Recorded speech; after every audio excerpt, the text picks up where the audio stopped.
सबसे पहले तो आज मैं यही कहूँगी, रोहतक की सारी जो पत्रकारिता की जो क्रीम है, सब आप यहाँ पे हैं। मैं आप सबका बहुत बहुत धन्यवाद करती हूँ। सबसे पहले तो आज मैं यही कहूँगी, रोहतक की सारी जो पत्रकारिता की जो क्रीम है, सब आप यहाँ पे हैं। मैं आप सबका बहुत बहुत धन्यवाद करती हूँ। जितने भी पार्टी के शीर्ष कार्यकर्ता हैं, जो हमारी ताकत है, उन सबका भी बहुत बहुत धन्यवाद करती हूँ। और साथ ही साथ आज आप सब लोगों को यहाँ पे एकत्रित करने का एक विशेष जो कारण है, वो आज कानून व्यवस्था और जहाँ सरकार इस चीज़ का दावा कर रही है कि 100 दिन, वो अभी 100 दिन का नाम दे रहे हैं, लेकिन पिछले 10 साल से भारतीय जनता पार्टी हरियाणा प्रदेश में राज कर रही है। और कानून व्यवस्था इस तरीके की है कि आए दिन हम देखें तो रोजाना 3 से 4 रेप केसेस आ रहे हैं, 6 से 7 रॉबरी की और मर्डर की घटनाएं जो हैं आए दिन हो रही हैं। ये एक बहुत चिंता का विषय है। एनसीआरबी की रिपोर्ट के मुताबिक हरियाणा प्रदेश क्राइम में नंबर 2 पे आ चुका है, वहीं बेरोजगारी में नंबर 1 पे आ चुका है। तो ये जो सारी चीजें हैं, ये चिंताजनक हैं। और क्योंकि आप चौथा स्तंभ हैं, आपके माध्यम से हम हरियाणा प्रदेश की आवाज को बुलंद कर सकते हैं। और इसी उम्मीद के साथ आप सबसे मैं मुखातिब हो रही हूँ, क्योंकि आप देखेंगे कि जो हमारे प्रदेश अध्यक्ष स्वर्गीय नफे सिंह राठी जी, उनका मर्डर हुआ, लेकिन आज तक उस चीज के ऊपर कोई संज्ञान नहीं लिया जा रहा, कुछ हमारे सामने तथ्य नहीं लाए जा रहे। वो एक हत्या हुई थी, लेकिन आज तक कोई भी रिपोर्ट सामने ऐसी नहीं लाई गई जिससे उससे पता चल सके कि किन लोगों ने की, कैसे की।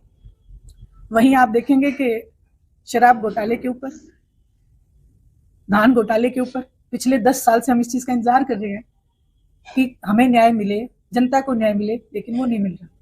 आए दिन शीर्ष नेतृत्व जो है भारतीय जनता पार्टी के, उनके ऊपर आरोप लगते हैं, महिलाएं सरेआम आरोप लगा के नहीं लिया जाता। मेरा आप सब लोगों के माध्यम से सरकार से आग्रह है, विनती है कि कानून व्यवस्था को बहुत दुरुस्त करें। वहीं नौजवान युवा पीढ़ी जो है, आज नौकरी की तलाश में हमेशा विज्ञापन देखती है। हमारे पीएचडी किए हुए और बहुत पढ़े लिखे जो युवा हैं, आज ग्रुप डी में एक, मैं यही कहूंगी कि एक ट्रे उठा के और जो जाने का काम कर रहे हैं, वो इस चीज को दर्शाता है कि काबिलियत की कदर जो है वो बीजेपी के राज में कम हो चुकी है। जहां तक बात रोहतक की है, रोहतक का अगर हम देखें एक शहर का, तो विकास के नाम पे ऐसा कुछ मुझे नया नजर नहीं आ रहा कि जो ना केवल रोहतक बल्कि हिसार आप देखें, सिरसा आप देखें, तो कहीं पे भी मुझे कुछ ऐसा कि जो सरकार के द्वारा कोई नई योजना, कोई नया प्रोजेक्ट, नया कॉलेज जिससे रोजगार मिले या शिक्षा के प्रति कुछ हो, तो ऐसा कुछ नजर नहीं आ रहा। वहीं अगर महिलाओं के लिए मैं बात करूं, तो चुनाव से पहले एक वायदा किया गया था कि 2100 रुपए हम महिला शक्ति को देंगे, लेकिन आज तक उसके ऊपर कोई इम्प्लीमेंट नहीं है। बातें बातें होती हैं, लेकिन इम्प्लीमेंट कहीं भी नहीं होता। 8 मार्च के दिन जब महिला दिवस आता है, हर नेता बड़े बड़े भाषण देके, बड़े बड़े वायदे करके महिलाओं को बरगलाने का काम करते हैं। मेरा एक आग्रह है, अनुरोध है कि हर साल आप केवल ज्यादा वायदे ना करके एक वायदे को भी अगर इम्प्लीमेंट करें, एक वायदे को भी उस पूरे साल में लागू कर दें, तो हर साल अलग अलग वायदे जब आएंगे तो महिलाओं का उत्थान हो सकता है। यही मेरा आज आप लोगों से मुखातिब होने का विशेष कारण था। बाकी आप सब लोगों के जहन में कोई सवाल हो तो आप मुझसे। भाजपा के प्रदेश अध्यक्ष मोहनलाल बडोली पर जो आरोप लगे हैं, एफआईआर दर्ज हुई है, इसके बारे में आपका क्या कहना है? देखिए, इसके बारे में मैंने अभी आपसे यही कहा कि शीर्ष नेतृत्व पे महिलाएं आरोप लगाती हैं, लेकिन उसको साबित नहीं कर पाती हैं, जबकि उनके तो अनिल विज जी ने कह दिया कि नैतिकता के आधार पे उनको इस्तीफा दे देना चाहिए। आपका क्या कहना है? मेरा, हमारी पार्टी का स्टैंड, अगर वो इस चीज में, जब तक आरोप उन पे साबित नहीं हो जाते, अगर वो इस चीज में इन्वॉल्व हैं, तो हम पूर्ण रूप से इस्तीफा देने पे मजबूर कर देंगे। सोशल मीडिया में बताया किस तरह मनमोहन बडोली और अपने के साथ गलत काम किया है। हाँ, पीड़िता ने सरेआम बोला है, और वो बयान भी उनके दो, कहीं ना कहीं उनके ऊपर प्रेशर बनाया जा रहा है, कहीं ना कहीं उनको दबाया जा रहा है, हमें सच्चाई से वंचित रखा जा रहा है। ये सरकार का दायित्व बनता है कि सच्चाई से वाकिफ कराए। इसमें उनके नेता की भी छवि ठीक रहती है और उस महिला को भी न्याय मिल जाता है। और सरकार की प्रणाली के ऊपर भी कोई सवाल नहीं उठता। मैं विधानसभा चुनाव में 2 सीट पर सिमट कर रहेगी, तो अभी सत्ता होगी, तो इस पर कोई मंथन नहीं हुआ, क्या वजह रही और संगठन को मजबूत करने के लिए क्या कुछ प्रयास किए? जी बिल्कुल, इसके ऊपर भी पहले तो पार्टी मीटिंग बुलाई गई थी और इस मीटिंग का उद्देश्य ये था कि हर डिस्ट्रिक्ट में अभय सिंह जी और हमारे आदरणीय प्रदेश अध्यक्ष वो जाएंगे और लोगों से इस चीज के ऊपर मंथन करेंगे। लेकिन बीच में एक दुर्भाग्यवश हमारे जो पार्टी सुप्रीमो आदरणीय ओम प्रकाश जी चौटाला, उनका निधन हो गया, तो इस चीज में डिले हो गया। लेकिन मेन मोटिव जो है, मेन कारण जो है, उसको तलाशने की कोशिश की जाएगी। जहां तक पार्टी को समझ में आया, शीर्ष नेतृत्व को जो चीज समझ में आई, वो सिर्फ एक ही बात है कि जो किसान आंदोलन था, किसान आंदोलन में किसान जो बॉर्डर पे बैठे थे, उस दौरान आदरणीय अभय सिंह जी चौटाला ने इस्तीफा दिया किसानी के पक्ष में एकमात्र सीट होते हुए। लेकिन उसके बाद जो नतीजे जो आए वो बिल्कुल विपरीत आए। तो जब इस चीज की गहन चर्चा की गई, जब शीर्ष नेतृत्व जो था किसान आंदोलन में, मैं आम किसान की बात कतई नहीं करूंगी क्योंकि आम किसान जो है उनको इस चीज के बारे में कुछ पता ही नहीं था, लेकिन एक मैनिपुलेट जो चीज की गई वो ये थी, जो किसान शीर्ष नेतृत्व थे वो आदरणीय भूपेंद्र सिंह जी हुड्डा से मिले। लोकसभा चुनाव में उनको एक लालच दिया गया, उनसे ये कहा गया कि 20 से 22 सीटें आपको विधानसभा के लिए दे दी जाएंगी अगर आप लोकसभा में कांग्रेस पार्टी की मदद करते हैं। वहीं एक और चर्चा उन्होंने चलाई पूरे हरियाणा प्रदेश में कि अगर बीजेपी को हराना है तो कांग्रेस को वोट करो, जबकि पुराना इतिहास जो कांग्रेस पार्टी का रहा है वो कहीं से भी किसानी के पक्ष में नहीं रहा। मैं तो हमेशा गांव-गांव जाती थी, एक बात बड़े खुल के कहती थी कि जो पूर्वज जो हमारे थे, जो खेती बाड़ी करते थे, में एक घास का नाम भी रख दिया था कांग्रेस घास। वो इस बात को इंडिकेट करता है कि कांग्रेस की जो कार्य प्रणाली है वो हमेशा से किसान विरोधी रही। इमरजेंसी इस चीज का बहुत बड़ा उदाहरण भी रहा है कि जनता के पक्ष में, वहीं जनता कंफ्यूज हुई। किसी ने सोचा कि अगर कांग्रेस आ गई तो भी हमारे ऊपर वही है और भारतीय जनता पार्टी आ गई तो हमारे ऊपर। कंफ्यूजन के हालात में लोगों ने ये वोटिंग की। वहीं जो ये बात कही गई थी कि बीजेपी को हराना है तो कांग्रेस को वोट दो, ये सोची समझी एक साजिश थी, जबकि एक आम वोटर इस बात को समझ नहीं पाया कि वोट तो आपका है, अगर आप निर्दलीय के पक्ष में भी डालोगे तो भी बीजेपी आ जाए। तो ये जो एक सारी चीज जो चीजें थी जहां तक नोटिस की गई हैं, तो ये एक बहुत बड़ा कांग्रेस द्वारा रचा गया षड्यंत्र था, जो कांग्रेस बैकडोर से भारतीय जनता पार्टी की मदद करती रही शीर्ष नेतृत्व। कांग्रेस ये कहती है जिस तरह से कांग्रेस की 7 सीटें आई और उनकी जो सरकार आने वाली थी सभी ये कहते हैं, लेकिन ईवीएम में जो गड़बड़ की गई है, आपका मानना है कि ईवीएम में गड़बड़ हुई है? मेरे मानने ना मानने से नहीं, आप चौथा स्तंभ है, आप क्या मानते हैं, आप किस नजर से देखते हैं इस चीज को? ईवीएम में गड़बड़, जब दीपेंद्र हुड्डा जी जीत जाते हैं तो ईवीएम की गड़बड़ खत्म हो जाती है और बाद में फिर ईवीएम में गड़बड़ शुरू हो जाती है।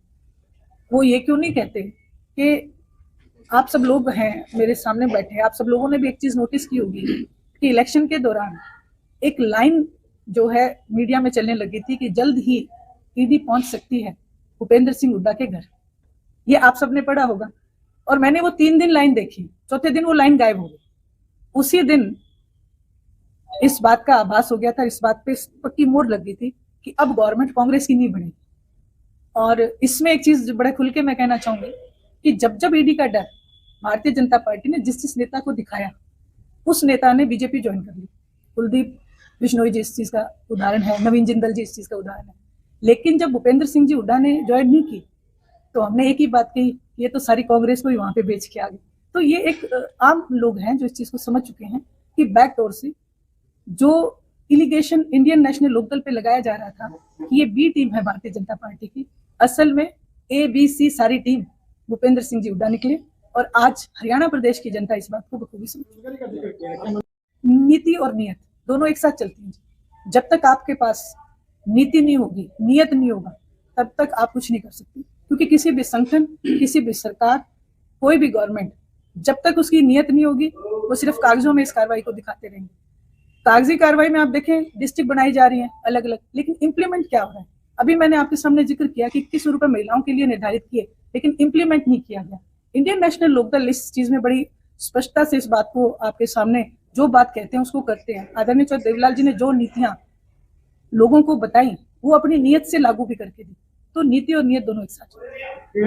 पेपर लीक के मामले में पहले भी 2 बार सवाल उठे हैं। रिसेंटली एमबीबीएस सत्र के पेपर जो है वो कृषि ब्रांच जो है वो कहाँ काम करे कुछ पता नहीं, पेपर बाहर आए वापस फिर और जांच के नाम पे कहा जा रहा है कि 1 महीना लगेगा। क्या सीधा पुलिस में एफआईआर दर्ज नहीं करवानी चाहिए क्या शासन को? एब्सोल्युटली राइट जी, बिल्कुल करानी चाहिए, क्योंकि ये एक बहुत बड़े जो हमारे स्टूडेंट्स हैं उनको मानसिक तौर पे उत्पीड़न करने का काम है। ये एक बहुत बड़ा जो उनके साथ खेल हो रहा है, पिछले 10 सालों से यही देख रहे हैं। तो ये मानसिक तौर पे आज जो हमारे बच्चे परेशान हो रहे हैं और जो क्राइम की तरफ जो क्राइम रेट बढ़ता जा रहा है, वो नतीजा इसी चीज का है कि सरकार जो है इस चीज के ऊपर संज्ञान नहीं लेती है। मान लें गलती एक बार होती है, 2 बार और 3 बार भी हो सकती है, लेकिन 17 बार, 18 बार, 20 बार, 32 बार गलतियां नहीं होती। ये सोची समझी एक चाल है और हमारे नौजवान युवा पीढ़ी को परेशान करने की एक सरकार की जो मंशा है वो दिख रही है। मैडम जी, आप चौटाला परिवार एक होता है? आप परिवार, आप राजनीतिक तौर पे परिवार किसको समझते हैं? कोई खून के रिश्ते से परिवार नहीं होता जी। देखिए, क्या कांग्रेस और इनेलो एक हो पाई है?